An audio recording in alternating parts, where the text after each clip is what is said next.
दोस्तों स्वागत है आपका हमारे YouTube चैनल जेके मिशन पॉइंट पर। आज के इस वीडियो में हम बात करेंगे वैद्युत द्विध्रुव के कारण किसी भी बिंदु पर वैद्युत क्षेत्र की तीव्रता पर। चलिए भाई दोस्तों, आपको बता देता हूं कि हमने पिछले वीडियो में अच्छी स्थिति में और निरक्षीय स्थिति में वैद्युत क्षेत्र की तीव्रता का फॉर्मूला पढ़ा था। तो अच्छी स्थिति में जो फॉर्मूला हमने पढ़ा था वो क्या पढ़ा था, E = 1/4πε0 इंटू 2p/r³। उन निरक्षीय स्थिति के लिए जो फार्मूला पढ़ा था वो हमने पढ़ा था 1/4πε0 इंटू p/r³। ठीक है, अब इन्हीं दोनों फार्मूलों को यूज करके हम किसी भी बिंदु के लिए भी निकाल लेंगे। वीडियो को शुरू करने से पहले मैं आपको कुछ चीज़ें बता देता हूँ जो मैं आगे कॉन्सेप्ट में यूज करूँगा। चलिए उनको समझ लेते हैं। जैसे मान लीजिए हमारे पास कोई एक ऑब्जेक्ट है, ठीक है, और इस पे इस डायरेक्शन में मान लीजिए एक फोर्स लग रहा है F1 और इसके जस्ट लंबवत लग रहा है F2 फोर्स इस पर। तो इसका जो नेट फोर्स होगा यानी कि कुल फोर्स होगा वो यहाँ निकल के आएगा। ठीक है, तो ये जो F होगा वो कितना होगा, F = √F1² + F2² के। ठीक है, चलिए अब अपना हम कॉन्सेप्ट शुरू करते हैं। हमारे पास एक वैद्युत द्विध्रुव होगा। मान लीजिए वैद्युत द्विध्रुव हमें पता है कैसे बनता है।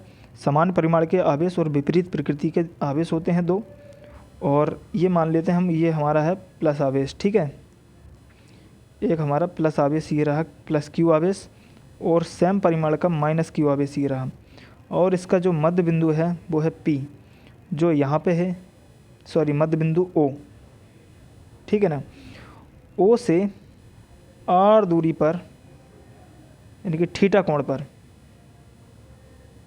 R दूरी पर एक हमारा बिंदु है P, जिस पर हमें वैद्युत क्षेत्र कैलकुलेट करना है, गणना करनी है जिस पे। अब हम क्या करेंगे कि ये जो हमारा वैद्युत द्विध्रुव है, इसका जो वैद्युत द्विध्रुव आघूर्ण है दोस्तों वो है हमारा P।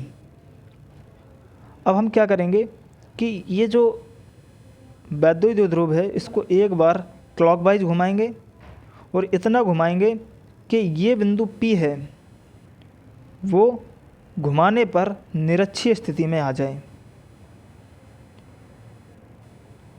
या फिर अच्छी स्थिति में आ जाए। और एक बार इसको क्लॉकवाइज, दूसरी बार एंटी क्लॉकवाइज घुमाएंगे। तो एक बार क्लॉकवाइज घुमाएंगे इस तरीके से, तो क्लॉकवाइज घुमाने पर इतना घुमाएंगे कि ये बिंदु इसकी अच्छी स्थिति में आ जाए या फिर निरक्षीय स्थिति में आ जाए। मेरे कहने का मतलब ये है कि एक बार अच्छी स्थिति में आ जाए और दूसरी बार में निरक्षीय स्थिति में आ जाए। तो चलिए हम इसको पहली बार में एंटी क्लॉकवाइज घुमाते हैं और इसको अच्छी स्थिति में लाते हैं। चलिए उसको मैं दूसरे कलर से डॉटेड कर देता हूँ। तो जब मैं इस डायरेक्शन में इसको ऐसे घुमाएंगे तो ये बिंदु जो P है, ये वाला बिंदु, वो इस वाले वैद्युत द्विध्रुव के अच्छी स्थिति में आ जाएगा। तो मैंने ये देखो घुमा दिया ऐसा। तो ये जो प्लस Q आवेश है वो इधर आ गया आपका, और ये जो माइनस आवेश है वो आ जाएगा आपका यहाँ पे।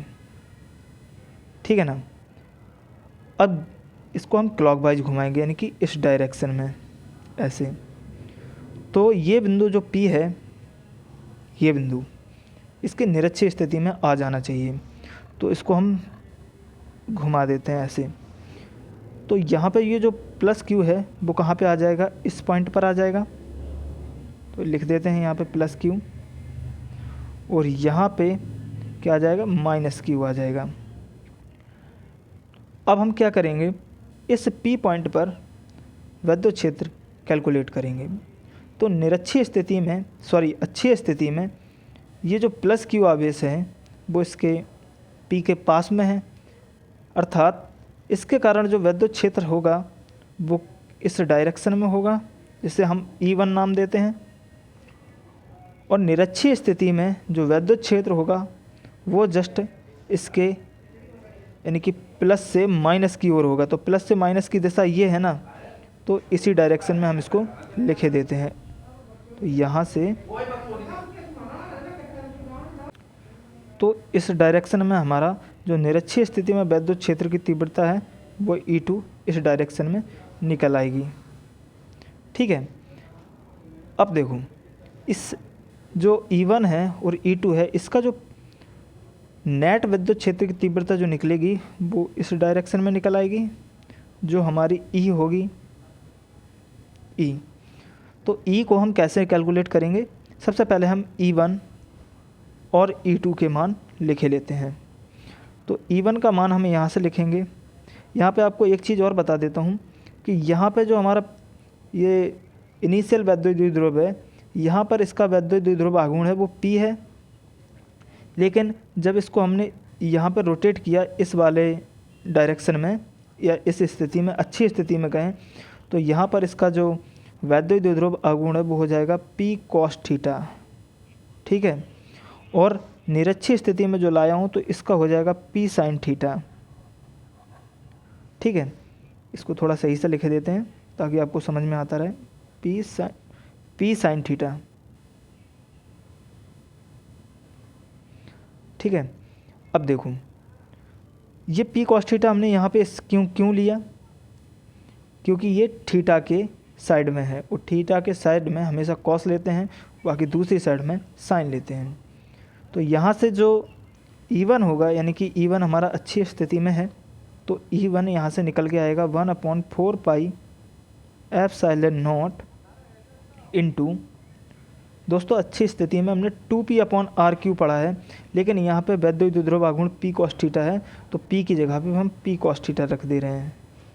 तो 2p cos थीटा, यानी कि यहाँ पे P होता है ना, तो P cos थीटा हमने रख दिया, तो 2p cos थीटा/r³ हो जाएगा। दूरी तो वही है r। और E2 का मान भी लिख लेते हैं हम यहीं से। तो E2 क्या है? हमारा निरक्षीय स्थिति में है, और निरक्षीय स्थिति में जो हमारा वैद्युत द्विध्रुव है उस पर वैद्युत द्विध्रुव आघूर्ण कितना है? P sin theta. तो P की जगह P sin थीटा रखेंगे हम। तो 1/4 pi epsilon not into P sin थीटा/r³। तो यहाँ पे E कैलकुलेट करते हैं भाई। तो E कैसे कैलकुलेट करेंगे, चलिए देखते हैं। तो E कैसे निकालेंगे भाई? E is equal to E1 square plus E2 square root के अंदर में। तो इस तरीके से हम निकाल लेंगे जो हमने शुरुआत में समझाया है आपको। तो यहाँ से अब हम E1 का मान रखेंगे। E1 का मान क्या है? ये रहा। तो 1/4 pi epsilon naught into 2p cos थीटा/r³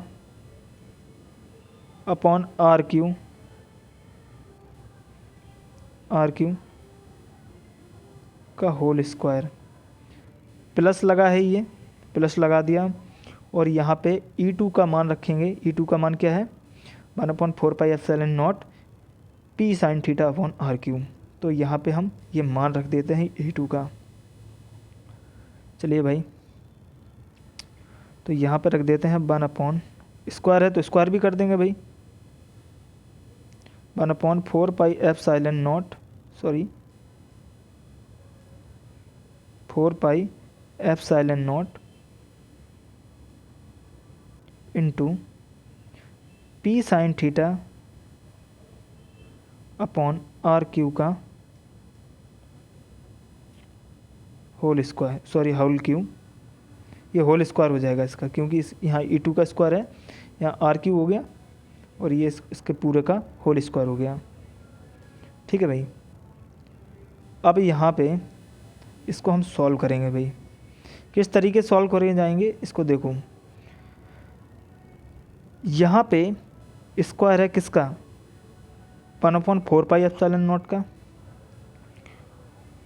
plus यहाँ पे भी 1/4 पाई एप्सिलॉन नॉट का क्या है? स्क्वायर है। तो 1/4 पाई एप्सिलॉन नॉट जो रूट से बाहर आएगा स्क्वायर, तो वो स्क्वायर हट जाएगा, यानी कि 1/4πε0 कॉमन हो जाएगा इन दोनों से। अब क्या चीज़ और कॉमन हो रही है, यहाँ पे देखो p है और इसका स्क्वायर यानी कि p स्क्वायर है यहाँ पे भी, और p और इसका स्क्वायर ये है तो p स्क्वायर, यानी कि p स्क्वायर जब रूट के बाहर आएगा तो p बन के आ जाएगा। और यहाँ पे r³ का स्क्वायर ये रहा, और यहाँ पे भी r³ का स्क्वायर ये रहा। तो r³ भी जब स्क्वायर रूट के अंदर है तो बाहर निकलेगा तो क्या हो जाएगा, r³ बन के बाहर निकल आएगा। अब अंदर क्या बचेगा हमारा 2, और उसका स्क्वायर क्या हो जाएगा 4, और कॉस का स्क्वायर क्या हो जाएगा कॉस स्क्वायर थीटा। ठीक है, और यहाँ पे प्लस लगा है तो प्लस लगाएंगे, ये जो प्लस लगा हुआ है ना ये प्लस लगाएंगे, और यहाँ पे जो p साइन थीटा ये लिखा हुआ है p साइन थीटा, यानी कि p कॉमन हो ही गया, और यहाँ पे साइन स्क्वायर थीटा बचेगा। ठीक है, अब इसको देखो किस तरीके से सॉल्व करते हैं। चलिए इसको थोड़ा छोटा कर लेते हैं। दोस्तों ये साइन स्क्वायर थीटा है, 1/4πε0 इंटू p/r³ जैसा का तैसा रख दिया, और यहाँ पे जो 4 cos स्क्वायर थीटा है इसको हम लिखे दे रहे हैं 3 cos स्क्वायर थीटा प्लस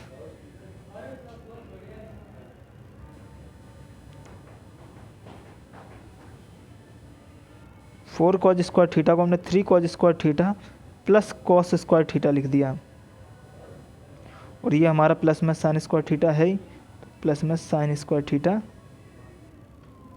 लिखे देते हैं। साइन स्क्वायर थीटा, तो cause square theta plus sine square theta क्या होता है 1 होता है। तो चलिए भाई इसको हम 1 कर देते हैं, आगे हम लिख रहे हैं जैसा का तैसा।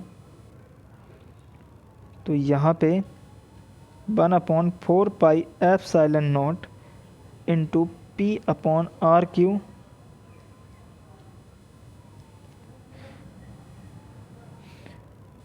और यहाँ पे ये 3 cos स्क्वायर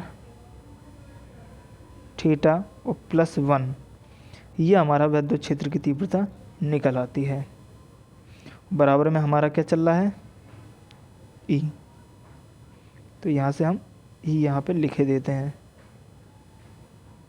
ठीक है, तो ये हमारा फॉर्मूला बन जाता है किसी भी बिंदु के लिए विद्युत क्षेत्र की तीव्रता का फॉर्मूला।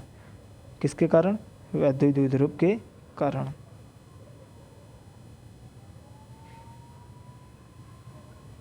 ये देखो, ठीक है, तो क्या आया फॉर्मूला निकल के E = 1/4πε0 p/r³ root 3 cos square theta plus 1। ये हमारा किसी भी बिंदु के लिए वैद्युत क्षेत्र की तीव्रता का फॉर्मूला है। इसको एक बार देख लें, स्क्रीनशॉट ले सकते हैं आप और इसको अपनी नोटबुक में लिख सकते हैं।